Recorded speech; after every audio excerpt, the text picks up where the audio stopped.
सभी को नमस्कार। वैदिक वाङ्मय, रामायण, महाभारत और पुराणों में ऐसे अनेक आख्यान आते हैं जो विश्व कथा साहित्य की निधि हैं। इनमें से अनेक आख्यानों की चर्चा मैंने पहले की है। विशेष रूप से महाभारत में जो आख्यान आते हैं,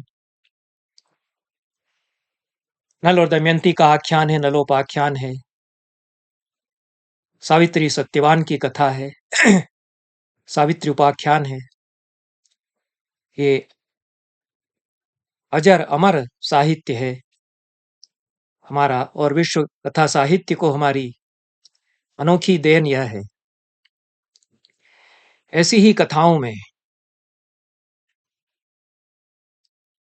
जल प्रलय की कथाएं भी हैं, और जल प्रलय प्रलय की कथाएं वैदिक वाङ्मय में भी आती हैं, इतिहास काव्यों और पुराणों में भी आती हैं, और विश्व की यात्रा ये कथाएं करती हैं। विश्व के अनेक प्राचीन देशों में जल प्रलय के मिलते जुलते आख्यान हमको मिलते हैं। भारत में इसका जो प्राचीनतम रूप है, जहां तक मुझे जानकारी है, जल प्रलय की कथा का, वह शतपथ ब्राह्मण में मिलता है। शतपथ ब्राह्मण में संक्षेप में, सारग्राही रूप में मनु किस प्रकार से अकेले बच गए महाप्रलय में, जल प्रलय में, इसका आख्यान प्रस्तुत किया गया है। इसी का पल्लवन पुराणों में अनेकत्र मिलता है।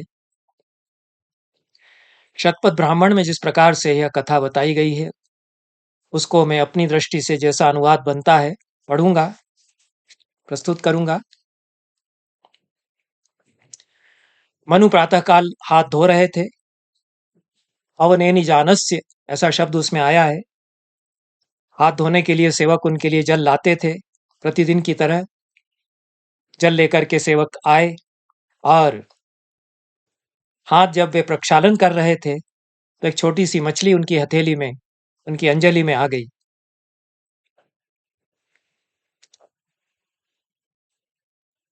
मनु जो है चकित हुए। उन्होंने देखा कि यह छोटा सा जंतु कैसे मेरी हथेली में पानी के साथ आ गया है। मछली उनसे बात करने लगी। अवे ही माम पारये त्वाम, ऐसा कुछ उसने कहा, मुझे बचा लो, मैं तुम्हें पार लगाऊंगा, ऐसा उस मत्स्य ने, छोटी सी मछली ने कहा। मनु ने पूछा कि कैसे तुम मुझे पार लगाओगे? मत्स्य ने कहा कि ओ गई माँ सर्वा प्रजा, बाढ़ आएगी, बहुत बड़ी बाढ़ आएगी, और सारी प्रजाएं, जीव जंतु बह जाएंगे उस बाढ़ में, और मैं तुम्हें बचाने आऊंगा उस समय, ऐसा मत्स्य ने कहा। इसलिए तुम मुझे बचा लो। मनु ने पूछा कि तुम्हें मैं कैसे बचाऊं, तुम्हारी रक्षा कैसे होगी? बहुत सुंदर बात उस मत्स्य ने कही कि जब तक हम छोटे होते हैं तो हमें बड़े से भय होता है, क्योंकि एक मछली छोटी, बड़ी मछली छोटी मछली को निगल जाती है। जो मात्स्य न्याय है, कौटिल्य ने भी बताया है। सबसे पहले मात्स्य न्याय का आख्यान या विमर्श यहाँ पर आया है मत्स्य के कथन में। तो उत मत्स्य है वो मत्स्यम निगिलती, ऐसा कुछ शतपथ ब्राह्मण में संवाद में वो मत्स्य कहता है कि मछली ही मछली को निगल जाती है, बड़ी मछली छोटी को निगल लेती है। इसलिए तुम मुझे एक घड़े में रख लो, और जब मैं बड़ा हो जाऊं, उस घड़े में न समाने लगूं, तो एक गड्ढा खोदना, उस गड्ढे में मुझे रख देना। उस गड्ढे से भी जब मैं बड़ा हो जाऊं तो मुझे समुद्र में छोड़ देना। जब मैं इतना बड़ा हो जाऊंगा तो मुझे किसी से भय नहीं रहेगा। मनु ने ऐसा ही किया, और उन्होंने उसको एक घट में रखा। घट के आकार से जब वो बड़ा होने लगा तो उन्होंने एक गर्त में उसको रखा। गर्त के आकार से भी उसका आकार जब अधिक बढ़ने लगा तो उठा करके मनु उसे समुद्र की ओर ले जाने लगे। इससे यह पता चलता है कि समुद्र के किनारे कहीं वो थे, समुद्र के आसपास वो थे, और जो लोग वेद की रचना कर रहे थे वे कहीं समुद्र के किनारे भी थे और हिमालय की भूमि में भी थे। दोनों ही बातें कही गई हैं। इसलिए तिलक ने जो अन्वेषण किया है, Orion the Arctic home of Vedas, अपने इस ग्रंथ में, तो उसमें इस प्रकार का प्रतिपादन वे करते हैं कि समुद्र वहां तक है उस समय, बाद में जो भूगर्भ शास्त्रीय परिवर्तन हुए उसमें समुद्र हट करके पीछे चला गया और आर्य वहीं हैं, हिमालय के आसपास के प्रदेश में है और नौकाओं से समुद्र यात्राएं भी वे कर रहे हैं। तो ये वर्णन ऋग्वेद में मिलते हैं समुद्र यात्राओं के भी। तो ये इस प्रकार का कुछ भौगोलिक उस समय विन्यास रहा है कि मनु जहां पर हैं आर्यावर्त में, वहां पर आसपास समुद्र भी है। समुद्र में ले जा करके वे उसको समुद्र में उसको ले जाने लगते हैं। तब मत्स्य कहता है कि इतने इतने वर्षों के बाद बाढ़ आएगी, तुम एक नौका तैयार करके रखना और मेरे पास आना। जब बाढ़ इतनी बढ़ने लगे तो मैं तुम्हें पार लगाऊंगा। मत्स्य के आदेश का निर्देश का पालन करके मनु उसको समुद्र में छोड़ करके आ गए। फिर उसने जो कालक्रम बताया था उसकी भी गणना बताई जाती है। उसने जो कालक्रम बताया था उतने वर्षों के बाद फिर बाढ़ आई। सब पशु पक्षी जीव जंतु मनुष्य प्राणी बहने लगे। मनु ने नौका तैयार कर रखी थी और जब बाढ़ इतनी बढ़ने लगी कि बहने लगा उनका सब आवास परिच्छद साज सामान, तो इस नौका में सवार हुए और मत्स्य तभी उनके पास तैर करके आ गया और जैसा उसने निर्देश दिया था, मनु ने नाव में जो रस्सी बंधी हुई थी उसको फेंक करके उसके सींग से बांध दिया। तब वह मत्स्य उनको खींचता हुआ ले चला। उत्तरी पर्वत की ओर वह उनको लेकर के चला। जब पर्वत तक वह पहुंच गया तो उसने कहा कि मैंने तुम्हें पार कर दिया है, यह वृक्ष है, इससे अपनी नौका बांध दो और पहाड़ पर ऊपर थोड़ा रहो, पानी कहीं तुम्हें बहा न दे, लेकिन जैसे जैसे जल उतरता जाएगा तुम नीचे की तरफ आते जाना। यह कहते हुए वह मत्स्य चला गया। मनु जैसा उसने निर्देश दिया था, जब तक बाढ़ थी ऊंचाई पर रहे, बाढ़ उतरने लगी तब वे धीरे धीरे नीचे उतरे। मनु जहां से उतरे थे उस पर्वत को मनु के उतरने का पर्वत कहते हैं। बाढ़ ने सब कुछ समाप्त कर दिया, मनु बचे रहे।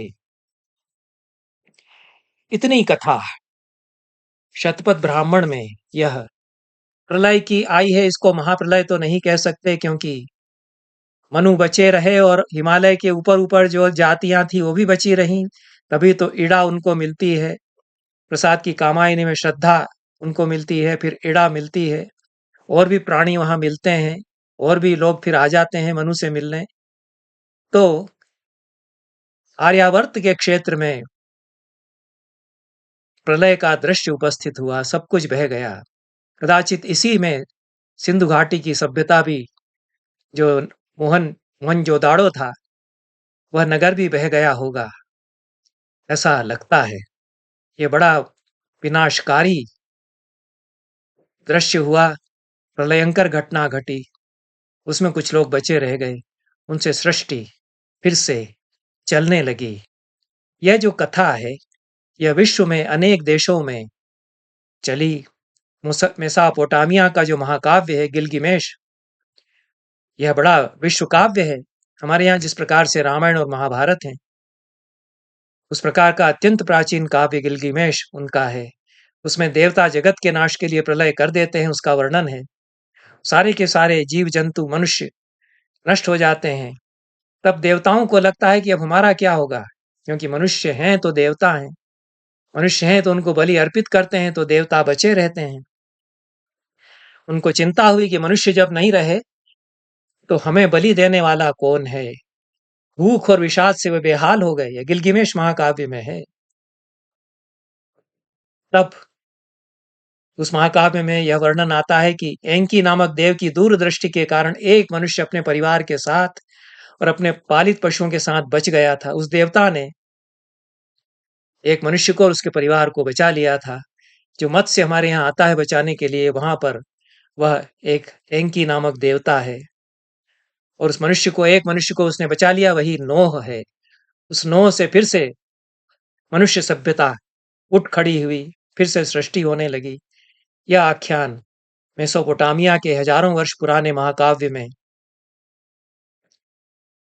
मिलता है। और वह देव उनको काष्ठ की नौका से ले गया था पार कराने के लिए, और वह उनको जहां बाढ़ नहीं थी वहां तक लेकर के आया। तब उस देवता ने कहा कि अब तुम मनुष्यों, तो अब तुम को मैंने बचा लिया है, तुम देवताओं के लिए भी बलि अर्पित करो। तब उस नोह ने पशुओं का वध करके देवताओं के लिए भी बलि अर्पित की। उसमें वर्णन आता है कि देव जैसे ही बलि उसने रखी, देव तो भूखे प्यासे तड़प रहे थे कि कोई बलि अर्पित करे, तो मक्खियों की तरह सर्राते हुए आए और बलि के ऊपर मंडराने लगे। इस प्रकार की कथा उसमें मिलती है। फिर सृष्टि फिर से आरंभ हुई। यह प्राचीन कथा मेसोपोटामिया की संस्कृति में, यह प्राचीन आख्यान वहां पर मिलता है। उसके बाद बाइबिल आता है ईसा से कुछ पहले। गिलगिमेश महाकाव्य की कथा, गिलगिमेश महाकाव्य के भी 1000 वर्ष बाद बाइबिल में यह कथा फिर से बुनी जाती है, और उसमें सभ्यता का आख्यान बदल जाता है, उसमें दृष्टि बदल जाती है। जो शतपथ ब्राह्मण में मूल दृष्टि थी कि मनुष्य और प्रकृति का साहचर्य है और अनिवार्य संबंध है, प्रकृति की रक्षा हम करते हैं तो प्रकृति हमको बचाती है। यही तो उसमें मत्स्य संदेश दे रहा है कि मुझे बचा लो तो मैं तुम्हें बचाऊंगा। पूरा संदेश ही यही है। मनु उस मत्स्य को, मछली को बचा लेते हैं, तो मछली मनुष्य को बचा लेती है। यही संदेश उसका है। यही संदेश गिलगिमेश जो महाकाव्य है उसमें भी है कि देवता बचा लेते हैं मनुष्य को, मनुष्य फिर उनको बचाता है, देवताओं को। तो देवान भावयतानेन ते देवा भावयन्ति वः परस्परम भावयन्तः, ते देवा भावयन्तु वः परस्परम भावयन्तः श्रेयः परमवाप्स्यथ। कृष्ण इसी बात को कहते हैं। यह भी मनुष्य और प्रकृति का साहचर्य है। देवता प्रकृति की शक्तियां हैं, उनको हम बचाते हैं, प्रकृति को बचाते हैं तो वे हमें बचाती हैं। इसलिए देवता मनुष्य से है और मनुष्य देवताओं से है। मनुष्य है तो देवता रहेंगे, और देवता है तो मनुष्य रहेगा। यही हमारे ऋषि बताते आए हैं। इसको अगर भुला दिया तो चाहे जितनी पूजा करो, चाहे जितने मंदिरों में जाकर के पूजा करो, वह सब निरर्थक है। रहस्य यही है कि देवता और मनुष्य का अनिवार्य संबंध है जो वेद के ऋषि बताते हैं, और उनकी रक्षा तुम करोगे, वे तुम्हारी रक्षा करेंगे। देवताओं के लिए तुम करोगे बावन, तो देवता तुम्हारे लिए अनुग्रह वे करेंगे। यह मनुमत्स्य की कथा जो शतपथ ब्राह्मण में आई, उसमें बताया गया। गिलगिमेश में भी यही तत्व उसका था, लेकिन बाइबिल में वह आख्यान, नैरेटिव बदल जाता है। बाइबिल में मनुष्य प्रकृति से श्रेष्ठ है और प्रकृति पर विजय प्राप्त करता है। यह जो पूरी यूरोपीय सभ्यता में मनुष्य और प्रकृति का एक विकृत संबंध माना गया, मनुष्य विजेता है, प्रकृति पर विजय प्राप्त करेगा। तो अलेक्जेंडर चला आता है, सब विजय प्राप्त करने के लिए चले आते हैं, तो हम विजय प्राप्त करते हैं, कुचल देंगे, हम प्रकृति को भी रोन देंगे। पूरा उनका जो विज्ञान है वह इसी धारणा से बंधा है, और हमारे भीतर भी अब यही विचार आ रहा है, तो हम भी भटक चुके हैं। प्रकृति से श्रेष्ठता बताने के लिए कथा का आख्यान पुनराख्यान किया जाता है, और प्रकृति को बचाना हमारा फर्ज है, तब प्रकृति हमको बचाएगी। यह जो मूल आख्यान का भाव है वह बदल जाता है। पर इसी समय जैसा प्रसाद बताते हैं कि जरथुस्त्र के धर्म की परंपरा में भी जल प्रलय का आख्यान है। ये अनेक परंपराओं में जाता है। अवेस्ता में भी जल प्रलय का आख्यान आता है, और स्वर्ग के नाश की परिकल्पना पहली बार अवेस्ता में वहां पर की गई। वह फिर जो क्रिश्चियनिटी है, बाइबिल की परंपरा है, उसमें वहां से पहुंचती है। तो अवेस्ता और उसका जो जरथुस्त्र का धर्म है, वो एक तरह का द्वार बनता है, क्योंकि वह प्राचीन है मसीही धर्म से भी। तो वह विश्व में धर्मों के प्रसार के लिए एक द्वार भारत से बाहर जो खुलता है, वह अवेस्ता में बनता है और उसमें भी जल प्रलय की कथा आती है। यह जल प्रलय का आख्यान फिर अनेक परंपराओं में भारत में भी जाता है और मार्कंडेय पुराण में, महाभारत में भी मार्कंडेय जल प्रलय को देखते हैं, उसका वर्णन आता है। उसकी चर्चा मैं अन्यत्र कभी करूंगा क्योंकि वह एक दूसरी परंपरा बन जाती है और वह एक समानांतर परवर्ती परंपरा उससे बनती है। लेकिन यहाँ पर संक्षेप में प्रसाद की चर्चा इसके साथ करना बहुत ही उचित होगा, क्योंकि प्रसाद ने जिस प्रकार से कामायनी में शतपथ ब्राह्मण के जो जल प्रलय के आख्यान को लिया है और उसकी जो उन्होंने व्याख्या की है अपनी पारदर्शी प्रतिभा के द्वारा, वह इस पूरे प्रसंग के लिए बहुत ही विचारणीय है। और जो उसका आख्यान का जो भाव है उसको एक बार फिर से पूरी सभ्यता के संकट को उपस्थित करते हुए, आधुनिक काल में जो सभ्यता का संकट है उसके बीच उसको पुनरुपन्यस्त करते हुए प्रसाद उसके मूलभूत अभिप्रायों को फिर से स्थापित करते हैं। चिंता सर्ग से आरंभ होता है। मनु एकाकी बैठे हुए हैं, हिमगिरी के उत्तुंग शिखर पर बैठ शिला की शीतल छाह एक पुरुष भीगे नयनों से देख रहा है। यह जो उसमें आता है, उसके बाद जो दूसरा छंद है, नीचे जल था ऊपर हिम था, एक तरल था एक सघन, एक तत्व की ही प्रधानता कहो उसे जड़ या चेतन। तो यह जल और हिम, तरल और सघन और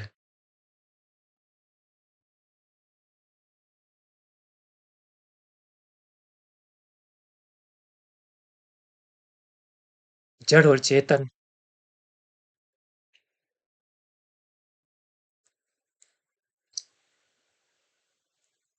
इनके युग्म प्रसाद बनाते हैं।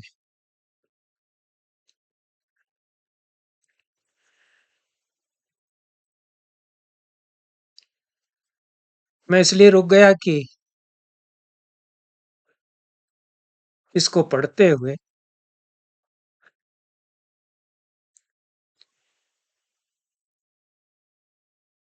दयानंद भार्गव जी का अचानक स्मरण हो गया। ये उन्होंने ही बताया था। व्याख्यान तो वेद पर दे रहे थे, वेद पर व्याख्यान के लिए हमने उनको बुलाया था। पता नहीं किस प्रसंग में उन्होंने कामायनी रामायणी के दो छंद उद्धृत किए और फिर उन्होंने ये कहा कि कैसे देखिए इसमें